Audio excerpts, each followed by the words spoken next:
Come with me for a day in the life of an airline pilot. I am down in Florida. I think it's Niceville today, finishing up IOE, or Initial Operating Experience. Now, what is IOE? IOE is, well, some people have called it a continuation of your interview. Some people have called it a continuation of your training. I would say it's the final chapter of your initial training into whatever airline you happen to get into. Now, I'm doing this a little out of order. I've been with this company for a couple years now, but that's because I was out on medical. I've got videos on that if you want to go wonder what that's all about. But now that I'm back, I have to be checked out on the airplane and make sure I'm still good to operate the aircraft. So IOE is the end of that training. I'm going to go fly with a special captain that's got more training, that really can operate the aircraft single pilot if for some reason I check out. Now, obviously, I'm not going to check out because I've got the appropriate training and I've been operating the sim, and I also have, like 30 hours of actually operating the aircraft on my previous IOE trip. So let's get ready and I'll meet y'all at the airport. Well, this is kind of funny. I just spent all this time getting ready, getting my uniform cleaned and all that other jazz. My check pilot called in sick. So I guess this video is now going to change into exploring Florida, maybe? I think so. You might be thinking, cheese pilot, that's a little messed up.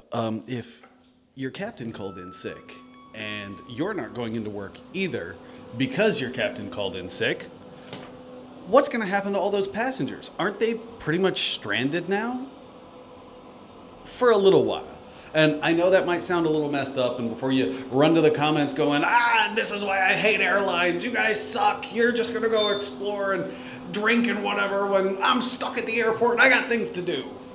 And while it may be true that I'm going to go explore Florida and I'm not going to work today because my captain called in sick, somebody is going to still operate that flight. Airlines have what's known as reserve.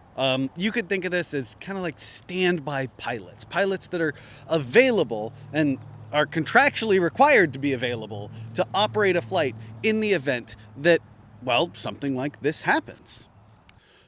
So let's talk about reserve. Reserve really just means that there's a pilot available and ready to operate that flight in the event that somebody calls in sick, somebody ends up being unable to get to the airport because of traffic, because they couldn't commute, because of a car accident, what have you.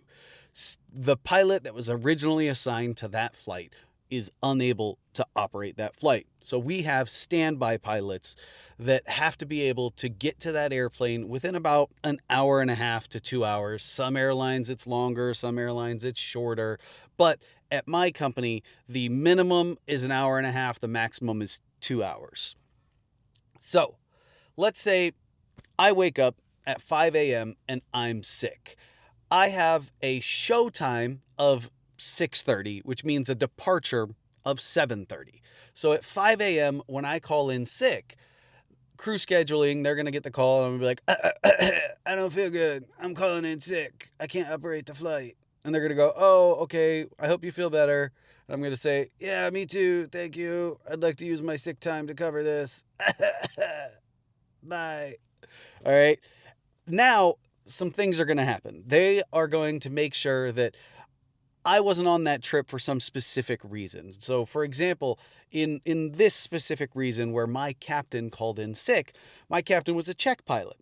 They can't just throw another captain on this trip because I need a check pilot to fly with because I'm on IOE. So they took me off of the trip as well.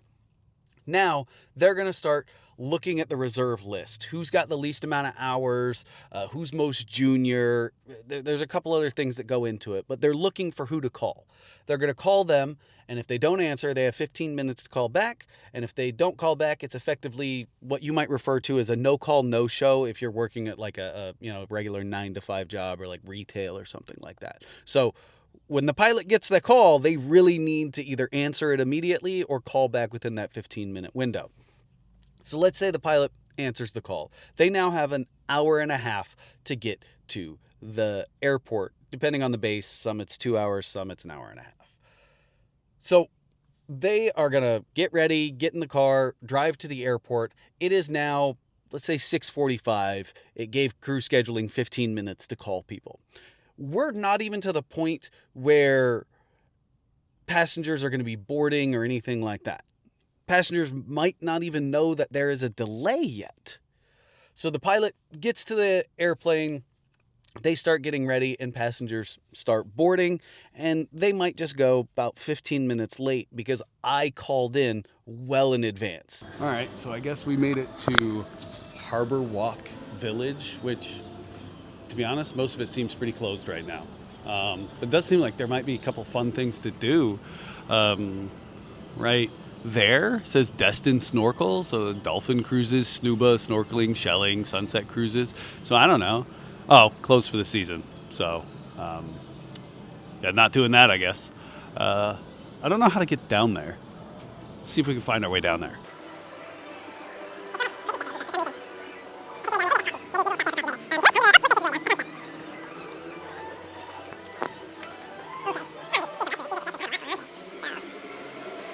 You got the Emerald Grand West Tower, East Tower. Oh, I guess there's a hotel here. A bunch of different restaurants. I didn't know Coyote Ugly was still, like, open. So I don't know.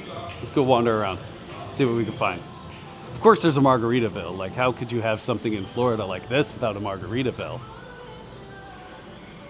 But so far, it kind of just seems like a tourist trap.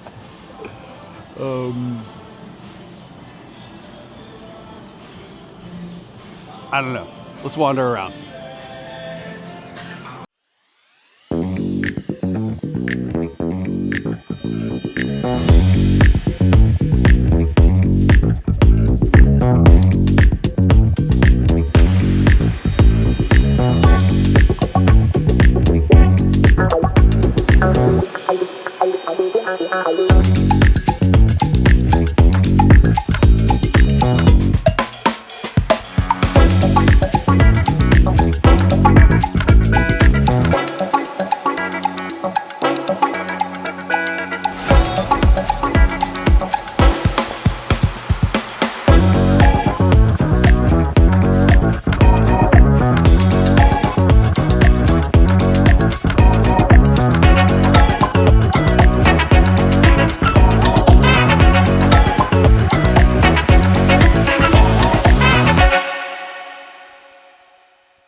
And I guess that's it.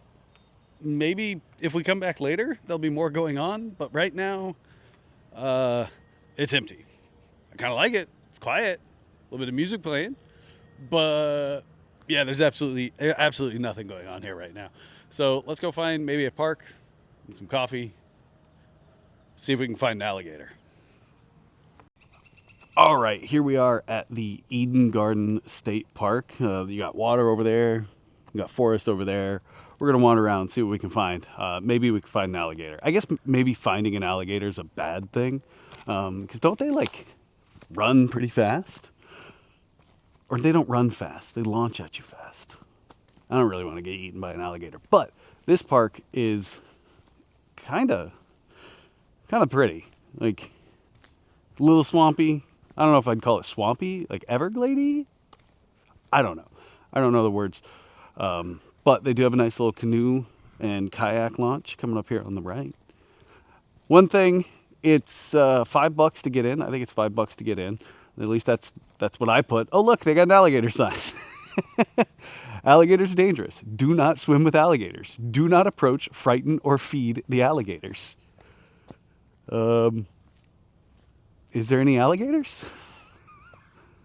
I guess I don't really want to find out. But yeah, I put $5 in the thing. I think that's the fee. It didn't really say what the fee was. But up in Wisconsin, I just pay for the I just pay for the park pass, the yearly park pass. So actually having to put money in the park little Dropbox thing was a little weird for me. But they do have a QR code, so you don't have to bring cash. They do have a QR code if you want to, scan that and pay with card or whatnot. Didn't seem like it was they had like a manned entrance or like a staffed entrance to the park. I think this might be their fishing pier. That doesn't really seem like a very good fishing pier. Ooh, nature trail. Let's go see what this is all about.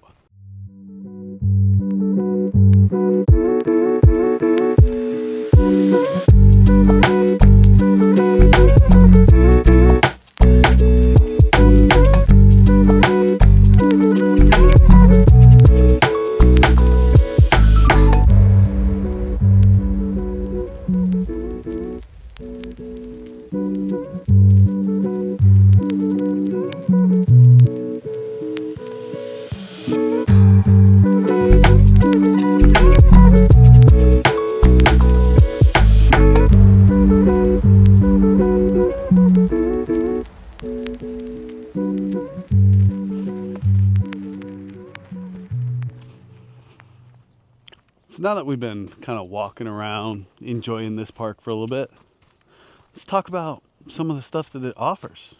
According to their website, you have access to fishing, right? The Eden Gardens is located off the Tucker Bayou, off the southeast section of the Choctawi, something. Saltwater fishing, you can do it. It's allowed off the dock or the seawall. And of course, all fishing must comply with local, state, federal regulations, blah, blah, blah. But there's also hiking. So it's got about 1 mile of hiking trails. I definitely feel like I've been out here for about half a mile. I also feel like maybe I got turned around. We'll figure this out. But they have some ornamental gardens. We'll try and find those. We found an exit sign. Awesome. You also have access to things like paddling, canoeing, picnicking, family reunions, gatherings. Apparently you can rent a screened-in pavilion with kitchen. Now there's no stove, so I'm assuming there's grills or whatnot. We'll see if we can go find those once we get out of this nature trail. But they even offer tours, and you can coordinate with them to hold your wedding here. Let's see if they've got maybe some better locations for a wedding venue, because this nature trail doesn't really seem wedding friendly. All right, so I guess one of the big deals, oh wow, this actually is kind of a big deal, is the Wesley House at this Eden Park. And I guess it's just some guy's house from the 1800s. And I mean, here, don't take my word for it. It's pretty. Oh wow, there's like, we're gonna go see that later. We're gonna go look at this little garden because I hear some water trickling. Maybe there's a fountain or something.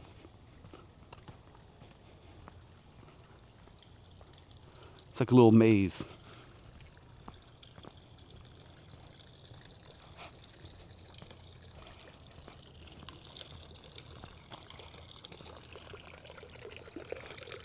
Well, ain't that cute?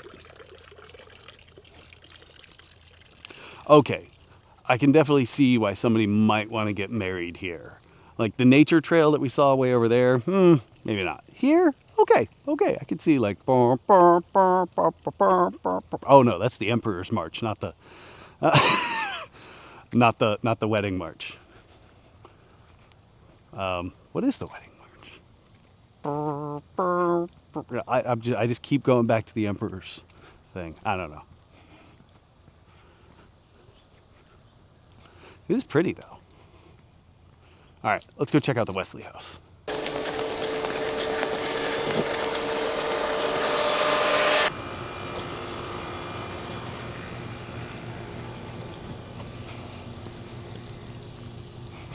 I don't know, are we allowed to walk on the grass? Probably. It'd be kind of stupid if you weren't allowed to walk on the grass.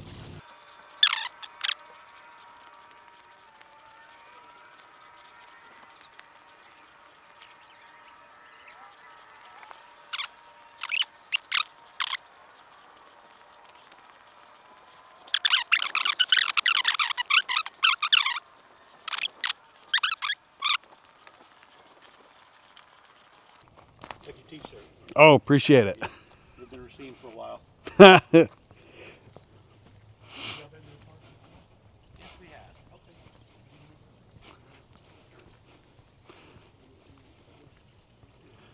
He likes my Wisconsin t-shirt.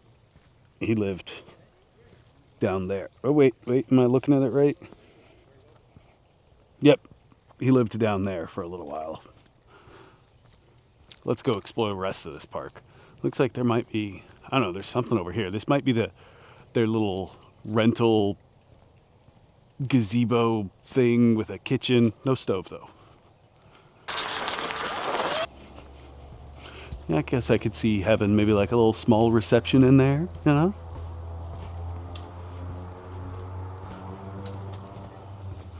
Oh, wow, look at all of these.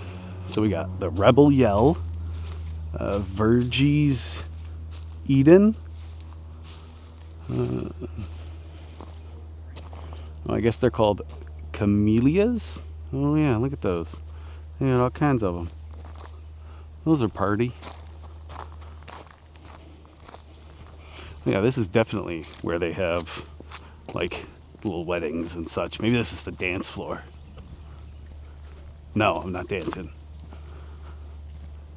It's kind of a pretty tree way out there. It looks different. It definitely doesn't feel like it matches, but it's like, I don't know.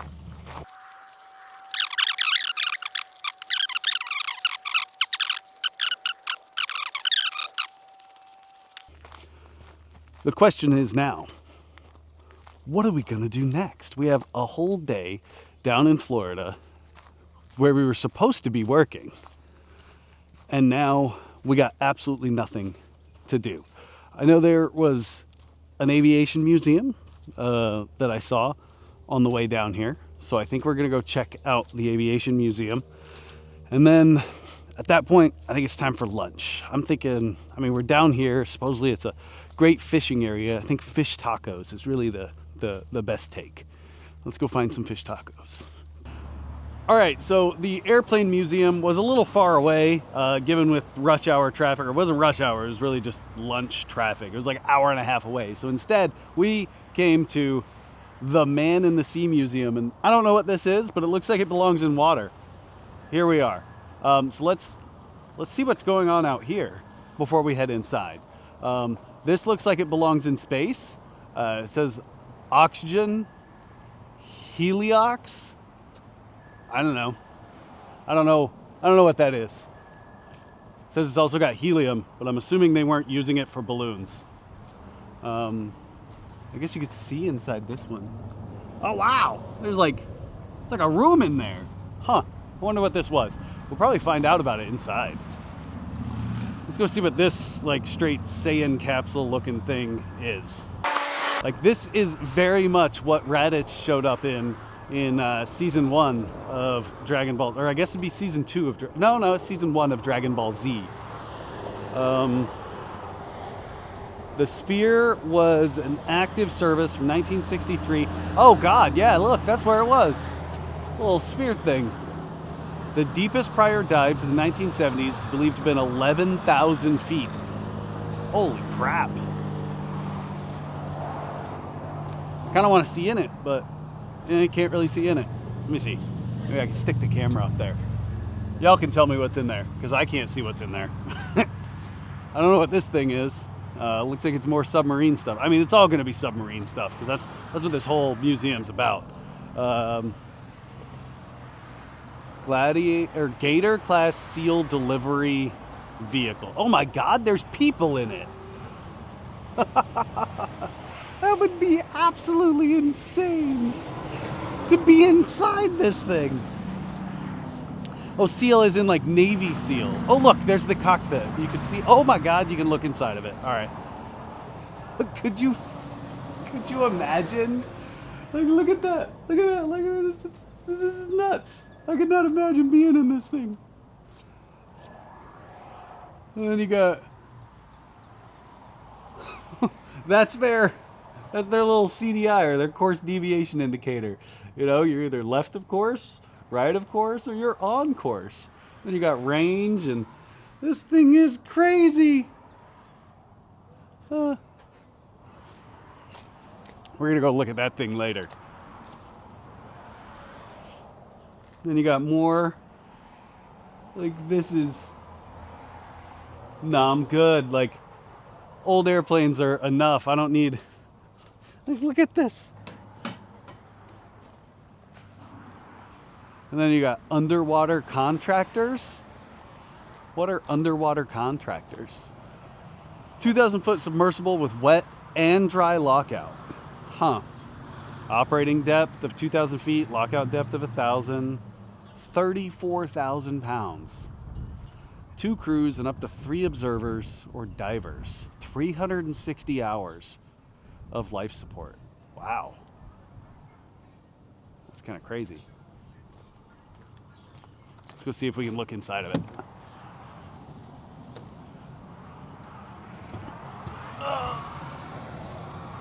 Can't really see much in there.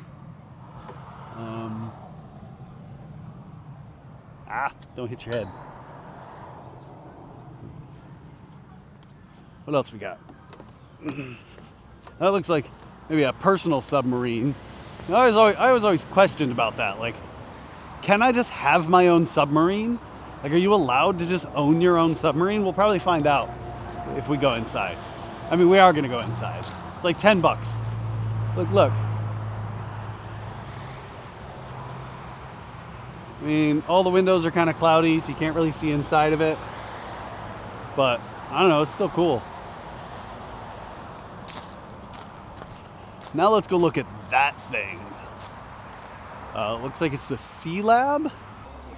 Okay, so now that we got this whole thing to ourselves, let's actually come in here and take a look. Look at that. Like, could you imagine? I mean, you know what? I guess this is a decent space. Like, they've got, things to refill their bottles right here. I mean, for heaven's sakes, they got a whole table, 2 bunks. You know what? I feel like I've lived in apartments with less features than this. Yeah, I guess this is how they got down. Don't pee in the toilet. Nice shower. What else? What's over here? Nothing really. Yeah, look at the wetsuit.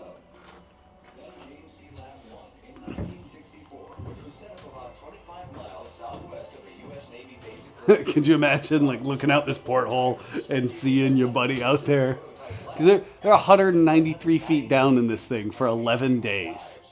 Could you imagine spending 11 days in here? Like, just so that you can get, like, some frame of reference. Like, this is where they slept, right? You can see the little mannequins right here. But I mean, that's a decent amount of space. You got foot locker, top bunk in case you don't want to sleep on the bottom bunk for some reason. But like, look, it's not a small living space. You got a shower and stuff, and that's actually where they went down. But yeah, I mean, for heaven's sakes, he's got a toaster. Like, you always hear this, you're not supposed to bring a toaster in the water, and they brought one down. Sink, hot water heater. Like, this is nice. Don't smell like roaches or nothing. This is the old boat I served on. Oh, what can you tell me about it? Well, I can tell you, it's a diesel electric submarine that they don't have anymore. No, they're all nuclear now, aren't They're they? all nuclear. I couldn't imagine. Like, you hear about it, of people that have served on submarines, and I feel like I couldn't do it. Like, I know when I was in Afghanistan, spending 9 months in a tent, no bigger than this, with 30 dudes, I couldn't imagine on a... Yeah, well, that's 286 feet long, and we had 85 people. So 85 people crammed into that. 16 feet in diameter. Okay. 286 feet long. I mean, that's not a whole lot of space for 85 people. That's not. The people tank wasn't that big, and it's full of equipment. Mm-hmm. Well, how long did you spend on it? Like, I mean, at a time. Like, how long were you underwater at a time, and how long were you stuck on it without seeing daylight? A diesel electric's a little different. Okay. Longest I was down at one time without surfacing was 34 days. That's rough. I mean, the nuke boats, they never have to come up. Well, yeah, because they don't need. I mean, they don't need make air. Everything. Yeah, exactly. Yeah. And we didn't have to surface.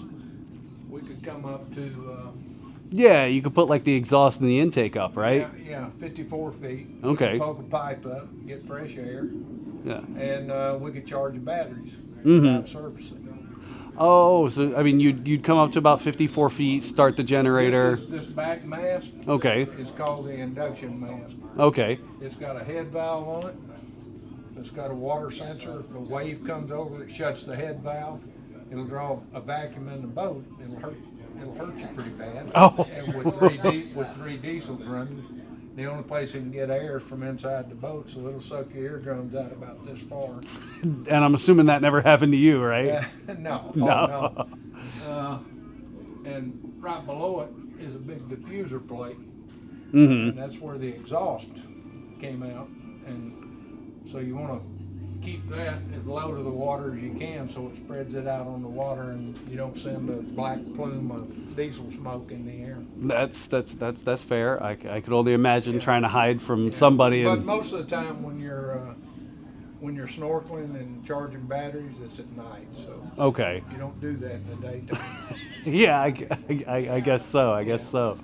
But you know, this boat and the Seawolf, Mm-hmm. the Seawolf the Nautilus was number one for reactors, the nuclear. Okay, the Nautilus. First nuclear submarine was the Nautilus. Second was the Seawolf. Well, the Seawolf and the Darter had their keels laid within a week of each other Oh. in an electric boat in Groton, Connecticut. Their completion date came up first, so they got the reactor and we got the diesel. Oh. That's rough. But yeah, you know, the nuclear navy actually started in the 50s, so Well, and people don't realize how old that is. no. And I mean, when you look at nuclear, I mean, really all you're doing is making hot rocks boil water, and you're using the steam, right? Yep, I mean, that's it. But the real advantage to a diesel electric boat, the advantage is how quiet they are. okay. Because it's all, once you're submerged and running on battery power, it's all electric. Yeah, it's silent. You got no noise. Mm-hmm. The hardest and most top secret information on a nuclear boat is how do you make the steam turbines and the reduction gears that turn the prop quiet. Oh. That's where the technology is. It's, I mean, everybody can make steam from a nuclear plant now because everybody in the world's doing it. Exactly. I mean, But you can't put it in a submarine and make it quiet. So that's where the technology's at. that's where the big secrets are, is in that little gear reduction box. That's it. I mean, it makes sense. I know, like, How on do a you boat, isolate- props aren't quiet. How do you isolate a steam turbine? Yeah, I mean, those aren't quiet. You know, anybody who's ever heard an old train knows that steam isn't quiet. I know. Actually, the Darter and all of the diesel electric boats operated exactly like a locomotive. Okay. A locomotive, you see them coming down the track with the smoke boiling out, of Mm-hmm. them, and you think, wow, they're pulling a big load. Well, that's just a diesel Yeah, running it's just- a generator. Mm-hmm. It's either going directly to the drive electric motor, what's coming out of the generator, or it's going to charge a battery. Mm-hmm. It runs the same way, except that'll go underwater and the locomotive won't. But the technology. Yeah, it's Pretty much the same. same. I mean, if it works, right? Well, it's got its advantages. It's got its disadvantages because Mm-hmm. we didn't make oxygen like they do on the nuke boats, Mm-hmm. and we didn't make a lot of fresh water. So Yeah. the biggest downside was the hygiene side. In that 34 days, I went 34 days without a shower. I'm assuming the boat gets a little ripe. Well, it's recycled farts and diesel. Yeah, yeah. And all the sanitaries. Mm-hmm. When you poop in a tank. Yeah, exactly. And you got to flush the tank, and the only way to vent the tank when you're underwater is inboard. Yeah, there's nowhere to send. You don't want to send up bubbles. You're venting your septic back inside the boat. So yeah, it does get smelly. Yeah, I could. That's more than what I want to do. I know in Afghanistan the truck got ripe after 4 or 5 days living in it. That's nothing compared to 34 days in a sub. Well, I really appreciate it. What was your name again? Larry Brown. Larry? Adrian. How you doing, Adrian? Nice to meet you, man. Yeah, good to meet you. Well, I appreciate you telling me all about it. Oh, look at all these. You know, that was pretty awesome that guy was willing to just sit there and tell me all about his experience on submarines. But I mean, where else are you going to get that other than wandering around your local community, checking out all these tiny little museums, which is why it's so important to support tiny little museums like this. Sure, you've got the giant ones in Chicago and New York City, but go out to that tiny railroad museum near you. Go out to that tiny submarine or boat museum near you and just see what kind of stories are out there to be told and heard. This is nuts. God, I want to get in this thing.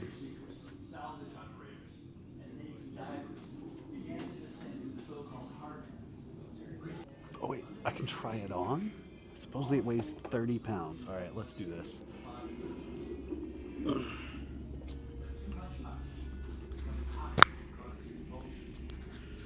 right, let's try this.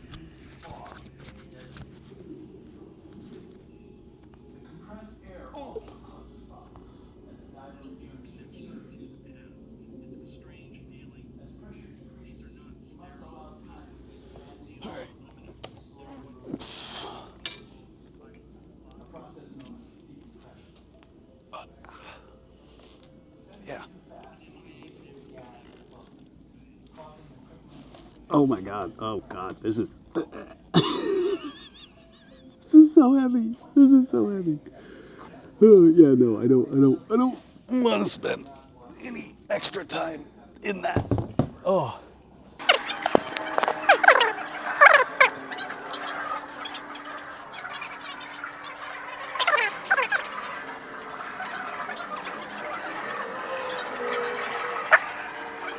All right, we got another thing to try on.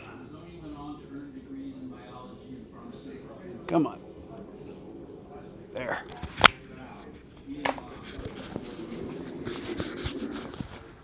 Okay.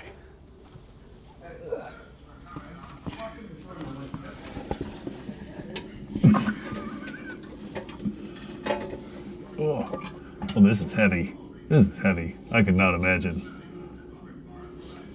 Yeah, I don't want to spend any extra time in this.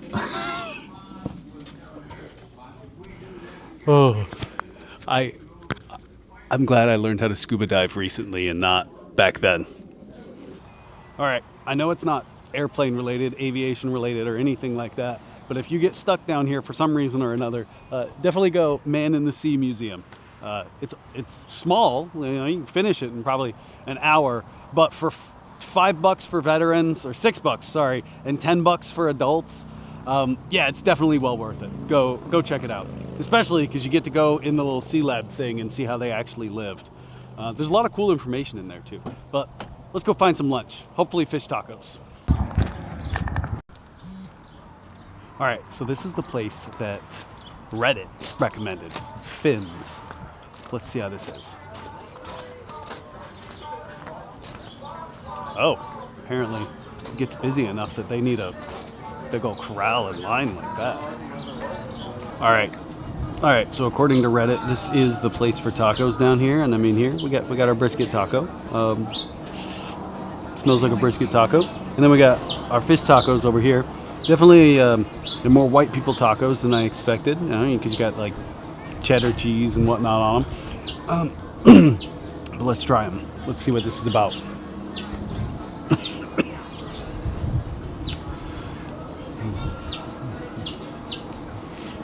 Supposedly this is fresh fish too, like caught today.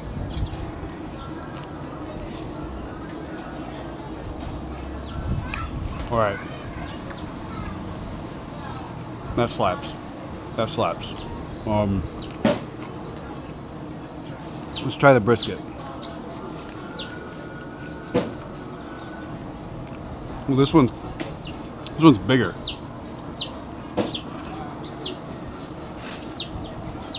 All right, all right.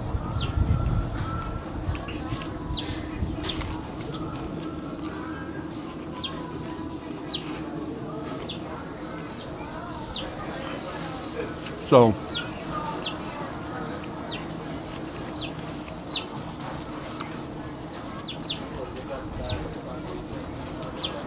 that's pretty good. That's pretty good. All right, I guess throughout the adventures through the day, I ended up pretty far away from where I started. And as you can tell by the background, I finally made it to the Aviation Museum. It was a 2-hour drive. I didn't realize getting all the way out there put me 2 hours away. But here we are at the Air Force Armament Museum in Florida. And you know what? This place is pretty snazzy. Now, a lot of these planes that you're seeing, they are not real. They are not the actual plane.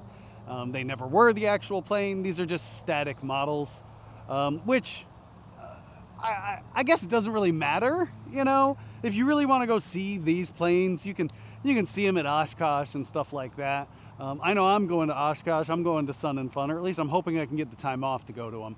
But it is cool to see the scale of these aircraft, because sure, they might not be the real ones, but at the very least, you can see what it would look like if they were the real ones, like if you were to stand next to one, right? So let's take a look at this thing. Is this a C-130? It might be a C-130. I don't know. Let's go up to the plaque and see what it is. But just look at how massive this thing is. Like, look at that thing. It's big. All right, we're here at the plaque. First Lady Aircraft is the first produced C-130 accepted for active service. So, yeah, there it is. First produced C-130 for active service. Ain't that snazzy? Look at that big old bulbous nose on it. So, a C-130 Spectre, the C-130 gunship, was a new weapon system in an old airframe. The high-wing design of the aircraft and its large capacity made it especially suitable as a gunship. Having guns below the wings eliminated the basic problem of incorporating side-fire weapons integrated with sophisticated sensors, navigation, fire control system to provide surgical firepower or area saturation during extended loiter periods at night or in adverse weather. That's pretty snazzy.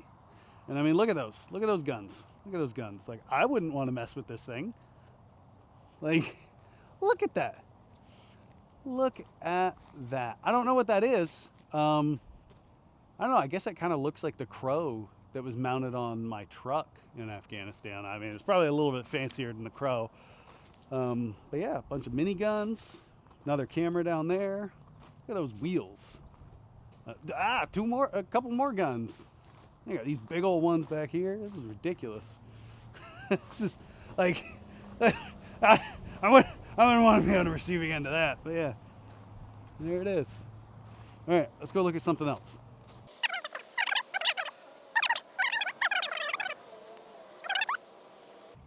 A-10 Thunderbolt, also known as Warthog, specifically designed for close air support of ground troops, simple, effective, survivable twin-engine jet aircraft against all ground targets, blah, blah, blah. From what I've heard, those engines that are on this thing, they're the same engines in the CRJ-200. Just the CRJ-200 gets a D-rated version. And this one's pretty cool. They got little things where the missiles went. That's a big intake. So F-16 fighter combat. F-16 is a compact, multi-role fighter aircraft that's highly maneuverable, proven itself in air-to-air combat and air-to-surface attacks. It's not small, but I guess I didn't expect it to be this tiny. It feels tiny when you think of the absolutely massive engine that's in there.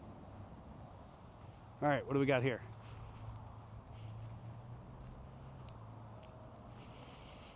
What is this thing? I know, y'all are probably in the comments like, how does this guy a pilot and he doesn't know what all these fighter things are? Well, I don't know what they are because I'm never going to fly them. Does that make sense? Oh, it's F-15. F-15 Eagle is an all-weather, extremely maneuverable tactical fighter designed to gain, maintain air superiority in aerial combat. Yeah, I can see that. The gear seems so far back. Like, that nose is way up there, but the main nose gear is way back there. This thing must be interesting to taxi because, like, you are ahead of the gear. Like in the Airbus, the gear, the nose gear, the steerable wheel is like just about where your hip would be, maybe just a little bit behind it when you look at it from the flight deck. But look at this thing, like that steerable nose gear is behind you. Interesting. And then you've got a Have Slick 2,000-pound missile. That's a missile? That looks like an airplane for a toddler. That's not a missile. That's kind of cool. What is this one? Oh my God, there's so many. We're gonna walk around this whole place and look at all of these. This is the F-111. Oh, I've had some of these shoot me down in War Thunder. Ordered in 1960, the F-111, originally a joint program, developed a deep strike fighter bomber for the Air Force and long-range interceptor for the Navy. This is an RF-4C Phantom. Well, again, the size of this thing. Is that the pitot tube way up there? I don't know what that is. Oh, it's got a hook. That's pretty snazzy. Let's go see if we can see inside the back of these engines. See what we can see. I bet they have caps in them. Oh, no, wait. Wow. It's interesting. You can see, like, I don't know, the variable geometry outlet, or the exhaust, the hook that they drop down and grab on the on the boat. Snazzy. Now we got this baby blue U.S. Air Force one. I wonder if they painted it baby blue so it would match with the sky. Like, is this camouflage? Was this the intention? Camouflage with the sky? T-33A T-Bird, two-place T-33 was designed for training pilots already qualified to fly propeller-driven aircraft. It was developed from the single-seat F-80 by lengthening the fuselage slightly, just 3 more feet, to accommodate the extra pilot. Oh, so it's trainer aircraft.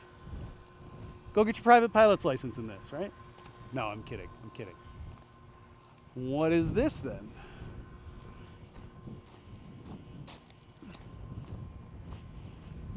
See, it's so weird. Like, the nose gear's way up here on this thing, and then there's the pitot tube, actually. F-84 Thunderstreak. The swept wing F-84 evolved from the straight wing F-84. The first prototype flew on June 3rd, 1950. Oh, wow, this thing's old. It's still pretty cool, though. Like, look at that sweep. The sweep on that wing.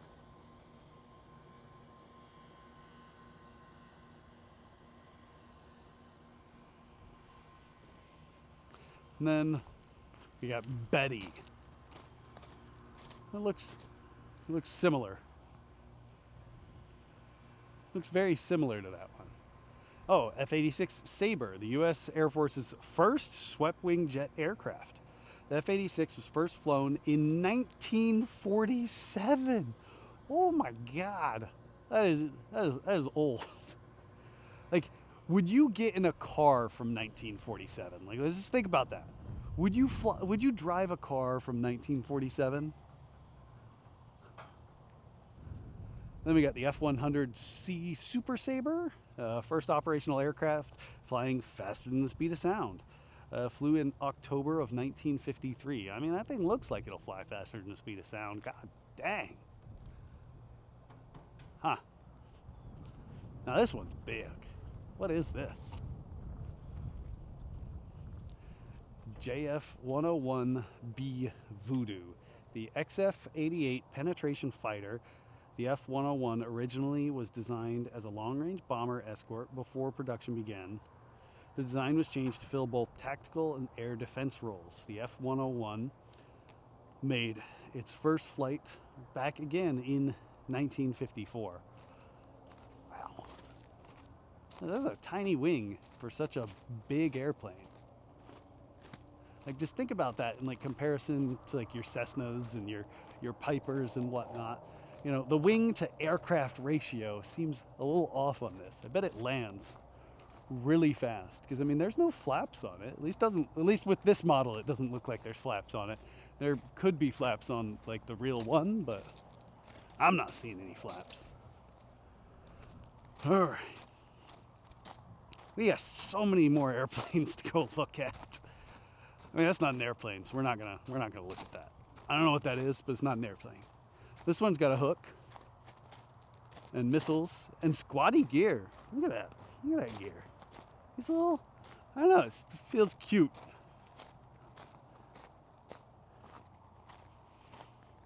Oh, it's got an angle of attack sensor on it. That's interesting. Big old pitot mast way out here in the front. It's the F-104D Starfighter. It was originally designed as a supersonic superiority day fighter. It was produced in two major versions, a tactical fighter armed with where was that? No idea where it was. 6-barrel M61 20mm Vulcan cannon, a day-night interceptor equipped additionally with heat-seeking Sidewinder missiles. Where's the cannon? I don't see a cannon on this. I guess this one's the Sidewinder missile version. You know, you see the missiles on the side. And then this absolute monstrosity. Like, how many engines this thing got? 1, 2, 3, 6 is what it looks like. I gotta step back so you can get a full view of this thing. Like, look at that. Just look at it. All right, B-47 Stratojet. The B-47 was the first swept-wing bomber and the first to use the bicycle landing gear. Oh, I didn't even really notice that. Yeah, that's strange. Which was necessary because of the thin wings. It was also the first plane built solely to deliver nuclear weapons. First flew back in 1947. Like, that's some weird gear. I guess I'd be a little nervous landing on gear like that. All right. Oh, look, a Mixmaster. I've flown one of these. Like, not the military variant, but I have flown one of these. You got one engine in the front, and then you got one engine in the back. You can see the little intake right up there on the top. The O2 Skymaster, Mixmaster, Skymaster, whatever. A twin-engine O2 aircraft was designed and built by Cessna Aircraft Corporation. The O2 in the military version of the Cessna 337 Super Skymaster. In late 1966... Oh, look, there it is. That's what's making all this noise. But production ended in 1970. So it was only really around in production for 3 years. Oh, this is the fixed gear version. I flew the one with retractable gear. But yeah, see, you got prop in the front, prop in the rear, and then there's two engines in it.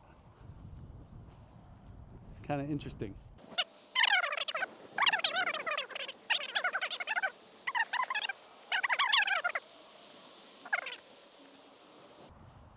Stay out of the fenced-off area. Okay.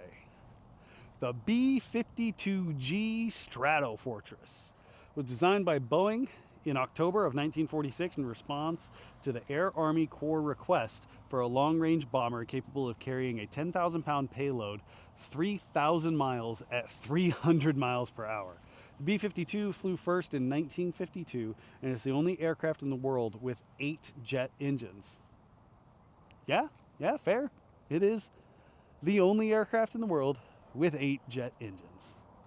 That is That thing is massive. Like, just look at it. Like, you can't even, like, all right, we're gonna do this so you guys can get some scale. All right, so that's down there. Like, look at it. Look how big it is. See, scale, it matters. All right. Absolutely massive. Now, of course, we can't really go to a museum that has an SR-22 model without looking at the SR-22. Like, look how thin that thing is. Like, look at it. Like, it's like it just slices through the air. Like I think I've had sandwiches that were bigger than the wings, that were thicker than the wings on this thing. My favorite, a double triple-decker sardine and marshmallow fudge sandwich. Like, think of it. If you go to like Subway or Jimmy John's and get a sub, that sub sandwich is thicker than those wings. That's just, it's just nuts. I mean, it looks like they made the entire aircraft a wing.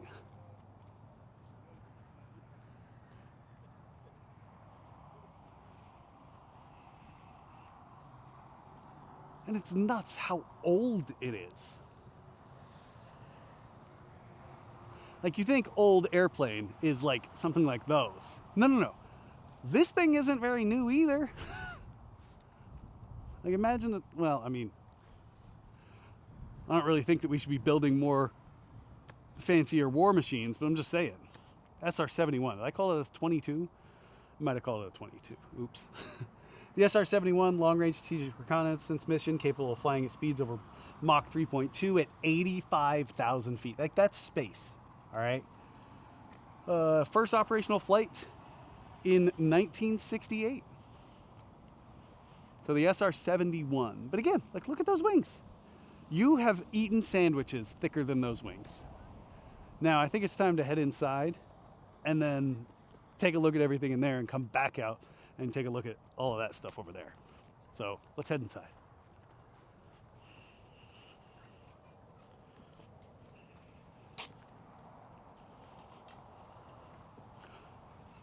Oh, and I might have left this out. All free. All free. There's no admission for any of this.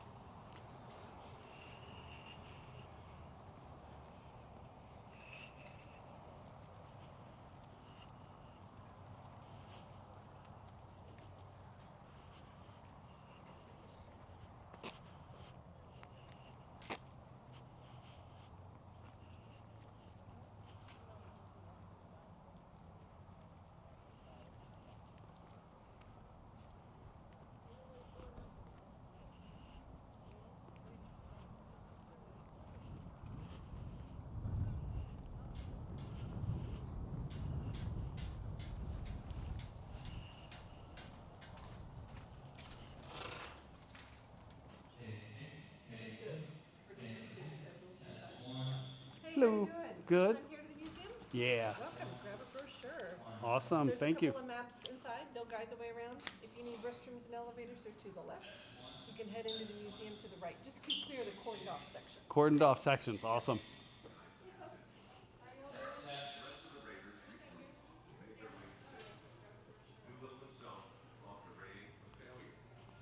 Is that Mike Rowe?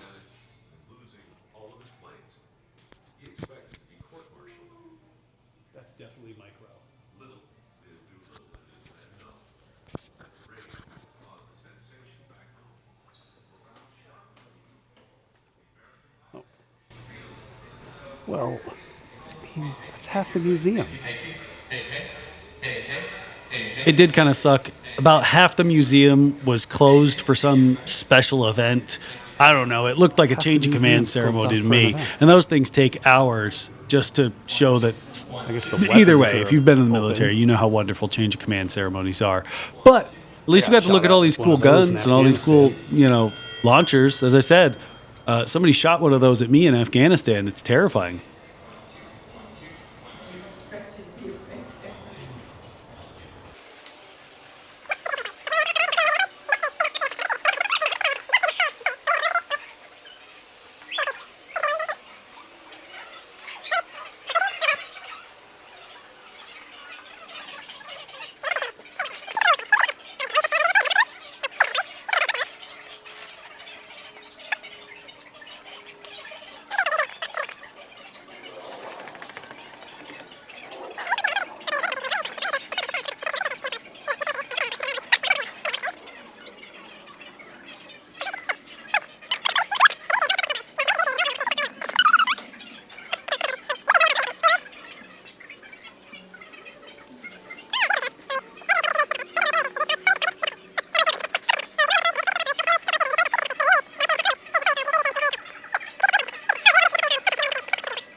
Combined Effects Munition. The CEM is an all-purpose air-delivered cluster weapon. All right, not gonna lie, that museum was pretty snazzy. I was a little disappointed that half of it was closed today, but they seem to be doing some kind of special event. Maybe it's like a change of command ceremony or something like that. And those take a while. Those take a while. So maybe we'll come back tomorrow and get a little bit more up and close with some of the stuff in there, the aircraft that are inside. Maybe not though. I don't know. Really all depends on how I'm feeling. And if I go out tonight, I probably won't go out tonight. Like it's. Oh wow, this one's actually got the engines. Look at this. I guess this is why they tell you not to rotate or touch the props, because there's actually engines in there. Is this real? Or is this a model? I mean, I can tell that there's paint on the tires and there's paint on the props. I don't know. I can't tell if this one's real or if it's a model. Probably somebody in the comments would be like, well, actually, if you look closely right there at the dorsal fuselage, you'll see that, you know, if it was real, it would have this extra marking and the serial number would be, oh look, a serial number.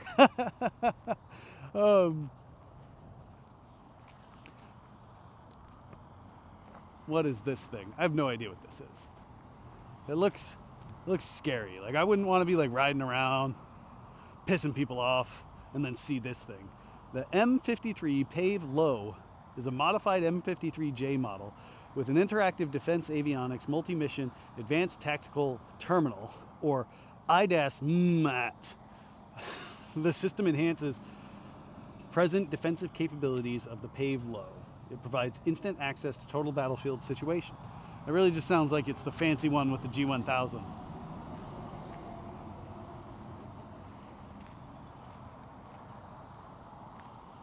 Oh, it's got a hook.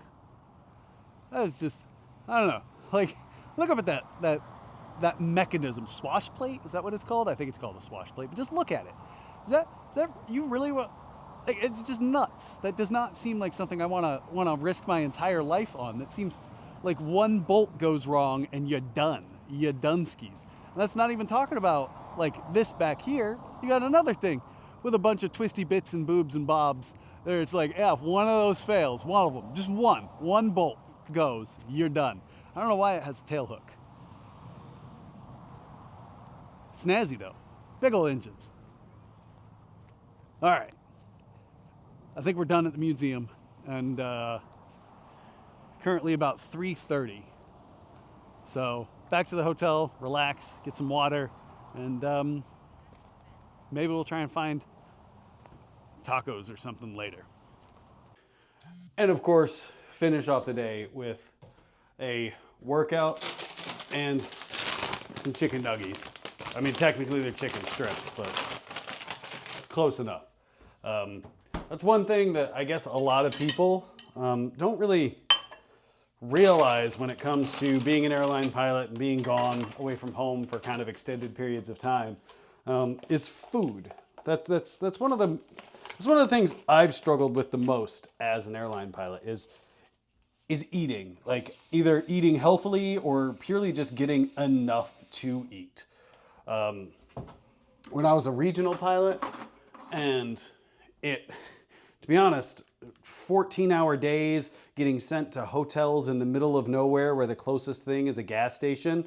But, I mean, you're not really interested in eating a gas station hot dog that's been there for just as long as you've been out flying.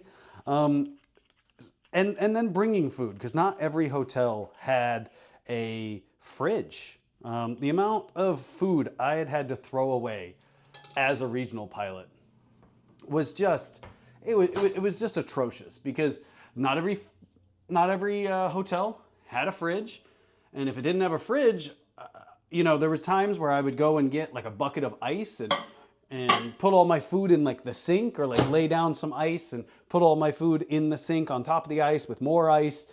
But then I end up with soggy food, and I'm putting it back into a bag that's not really refrigerated. If I did bring ice packs, either way, I'm kind of rambling. What I'm getting at is that food is definitely one of the more difficult things to deal with as an airline pilot. But as I was saying, food is definitely one of the more complicated things to deal with when it comes to being an airline pilot, especially when you're far away from home for extended periods of time. I've meal prepped, I've not meal prepped, I've eaten out, I've had sleep for dinner. The one thing I haven't tried is like the Factor 56 or the pretty much the microwave meal plans for like bodybuilders or, for people trying to lose weight, like the Weight Watchers microwave meals, really just because microwave meals just always end up so soggy and sloppy and all that jazz. So that's like my last ditch effort. If I can't lose the weight that I'm looking to lose, then I think I might just do like the Factor 5. If anybody's got any recommendations, please leave them down in the comments. But that is really the day in a life of an airline pilot where their captain called in sick. Hopefully tomorrow we can actually go flying.